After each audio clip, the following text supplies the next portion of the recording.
এমন এক সময় ছিল যখন বিশাল কোনো জাহাজের কথা বললেই আমাদের চোখের সামনে ভেসে উঠত টাইটানিকের ছবি। কিন্তু টাইটানিকের পরও অসংখ্য জাহাজ সমুদ্রের বুকে রাজত্ব করেছে। আজ আমরা জানব পৃথিবীর সবচেয়ে বড় প্রমোদ জাহাজ আইকন অব দ্য সিজ সম্পর্কে, যেটা এতটাই বিশাল আর বিলাসবহুল যে অনেকেই একে সমুদ্রের এম্পায়ার স্টেট বিল্ডিং বলে থাকেন। এটা যেন সমুদ্রের বুকে এক বিশাল ভাসমান নগরী। আজ আমরা পৃথিবীর সবচেয়ে বড় প্রমোদ জাহাজ আইকন অব দ্য সিজের বিস্ময়কর সব তথ্য নিয়ে সাজিয়েছি আজকের এই ভিডিও। তাই শেষ পর্যন্ত আমাদের সঙ্গে থাকুন, আর ভিডিওটি ভালো লাগলে লাইক দিন এবং সাবস্ক্রাইব করে আমাদের পাশে থাকুন। আইকন অব দ্য সিজ হল পৃথিবীর সবচেয়ে বড় ক্রুজ শিপ। এর দৈর্ঘ্য প্রায় 1200 ফুট বা প্রায় 4টা ফুটবল মাঠের সমান। এটি টাইটানিকের চেয়েও প্রায় 5 গুণ বড় আর উচ্চতা প্রায় 18 তলা বিল্ডিংয়ের সমান। এবার ভাবুন তো, প্রায় 2,50,000 টন ওজনের এমন এক বিশাল দানব যে 41 কিলোমিটার ঘন্টায় গতিতে সমুদ্রের বুক চিরে ভেসে যাচ্ছে। এই জাহাজে একসাথে ভ্রমণ করতে পারে 7,600 জন যাত্রী আর সাথে 2,350 জন কেবিন ক্রু, মানে মোট প্রায় 10,000 মানুষের একটা ভাসমান ছোট শহর। এ জাহাজটি তৈরিতে খরচ হয়েছে $2 বিলিয়ন, যা দিয়ে 20টি আধুনিক যাত্রীবাহী বিমান কেনা যেত। এই জাহাজটি তৈরি করেছে রয়্যাল ক্যারিবিয়ান ইন্টারন্যাশনাল। এটি বিশ্বের সবচেয়ে বড় ক্রুজ শিপ পরিচালনাকারী কোম্পানিগুলোর একটি। জাহাজটি তৈরি হয়েছে মায়ের তুরুকু শিপইয়ার্ডে।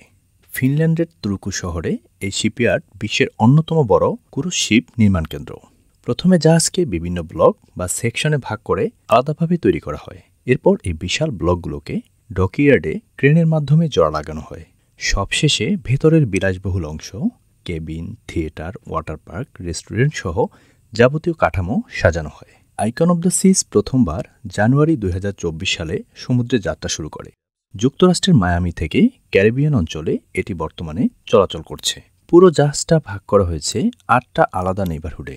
একটাতে শুধু পরিবার আর বাচ্চাদের জন্য ব্যবস্থা, আরেকটাতে নাইট লাইফ আর ক্লাব, একটাতে শান্তিপূর্ণ পরিবেশ আর ইনফিনিটি পুল, আবার একটাতে আছে শপিং, রেস্টুরেন্ট আর নানা বিনোদন।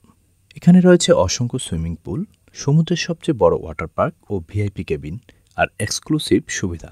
এমনকি এখানে আছে সেন্ট্রাল পার্ক, যেখানে রয়েছে 13,000-এর বেশি গাছপালা ও ফুল। ভাবুন তো, মাঝ সমুদ্রে আপনি হাঁটছেন এক টুকরো জঙ্গলের ভেতর দিয়ে। এই জাহাজে বিনোদনের কোনো অভাব নেই। রয়েছে একটি বিশাল আইস অ্যারেনা, যেখানে বরফের উপর স্কেটিং শো হয়। থিয়েটার চলছে, আছে লাইভ মিউজিক, ডান্স শো, এমনকি স্ট্যান্ড আপ কমেডি। মোটামুটি মনে হবে আপনি সমুদ্রে নন, বরং কোনো এক আধুনিক শহরের মধ্যে আছেন।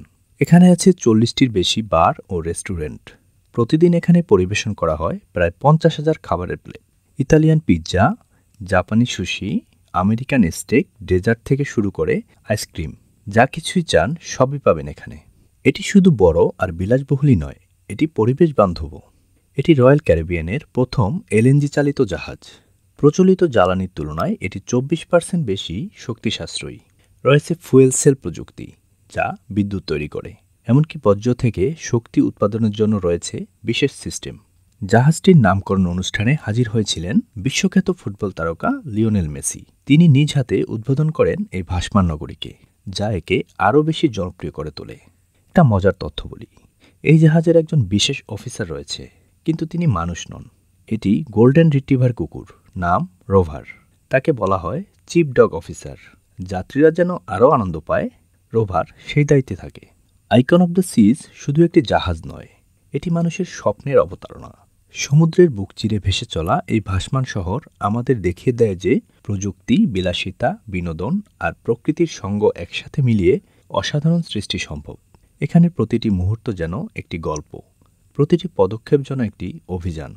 আর যখন এই বিশাল জাহাজটি সমুদ্রের হালকা ঢেউয়ের সাথে নাচে, তখন মনে হয় এটি শুধু জাহাজ নয়, এক জীবন্ত রাজপ্রাসাদ, যেখানে স্বপ্ন ও বাস্তবতার সীমানা মিলেমিশে ভেসে বেড়াচ্ছে। আপনি কি এমন এক বিশাল ভাসমান নগরীতে ভ্রমণ করতে চাইবেন? মন্তব্যে জানান। আর ভিডিওটি ভালো লেগে থাকলে লাইক ও সাবস্ক্রাইব করতে ভুলবেন না।